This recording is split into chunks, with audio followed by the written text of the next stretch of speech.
چې اکثر ملګري دغه وایي چې زمونږ په خپلو بیبیانو باندې شک دی. هغه ملګري کوم چې سعودي عرب کې دي، بهر ملکونو کې څومره ملګري دي هغې دا شک کوي په خپلې بیبي باندې چې دا بل چا سره خبرې کوي، نور چا سره تعلقات دي.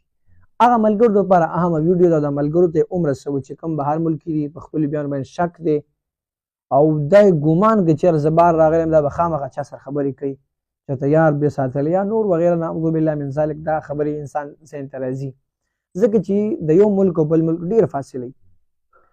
نو آیا دا اوس څه عمل کول پکار چې دغه ګمان نه سړی چې کوم دی خلاص شي؟ قرآن کې الله سبحانه وتعالی فرمایي یا ایها الذین آمنوا اجتنبوا کثیرا من الظن، چې ای ایمان والو تاسو ځان بچ کړئ د ډېر ګمانونو نه.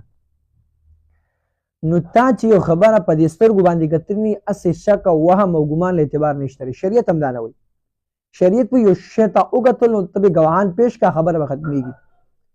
یو سړي کې تا ګناه وکتل دوه ګواهان نه والا دعوه دې وکړه چې دا شی زما دی، شریعت وایي ته دوه ګواهان نه والا، ګواهان نه وي نو بیا به څه کې قسم دی، قسم کول دي. صحیح ده جي.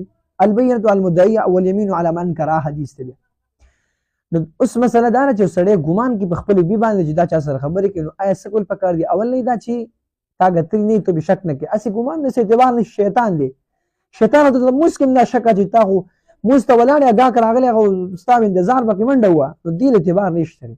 تا وګتله نو بیبي په ښه طریقه باندې پوه کړي چې زما ستا کور دی او زندګي ده، دا خبرې مه کوه. او که بیا هم نه منې کېږي نو بیا شریعت چې کوم دی لار موږ تاسو ته راویسته بیا طلاق لار ده. اګر که الله ته خوښ نه دی، ابغض البلاد دی که نه جي، خوښ الله ته نه طلاق، خو بیا هم چې کوم دی جایز دی. خو علما وایي چې دغه وظیفه دي کوي حسبي الله ونعم الوکیل نعم المولا ونعم النصير یا لا حول ولا قوة الا بالله العلي العظیم. دا وظیفه دي کوي. یا علما وایي سوره واقع دې هم پکې وایي. اگر که د علما کرام مختلف چې کوم دی وظیفې ښیي دغه دي کوي. نور ګمانونه کول بالکل ټیک نه دي. یو سړی مثال بهر ملک ته لاړو شکونه کوي، شکونه بالکل مه کوه، خامخا ذهن ته راځي دا خبرې د دې هېڅ پروا نه کوي، خپل ذکر اذکار مونځ او دس دې کوي چې شک راته اوس بالله ډېر ډېر وایي خبره ختمه انشاءالله جي داسې مقابل نه راځي.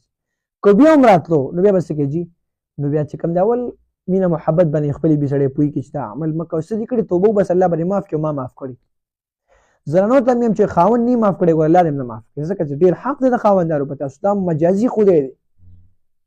حدیث کې راځي نبی علیه السلام وایي که زنانو ته د الله نه بغیر بل چا دا سجده جایز به زنانو ته ویل چې خپل خاوندان د سجدې وکړي، دومره حق دی.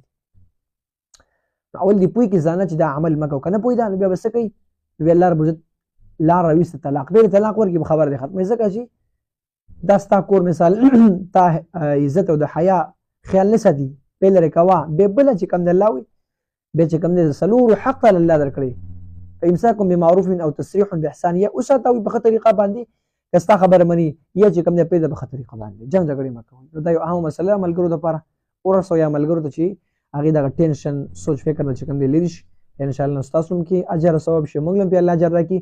بیا هم که چا مسلې خپلو علماو سره چې کوم دی رابطه کولی شي. الله رب العزت دې پرې د عمل توفیق او نصیب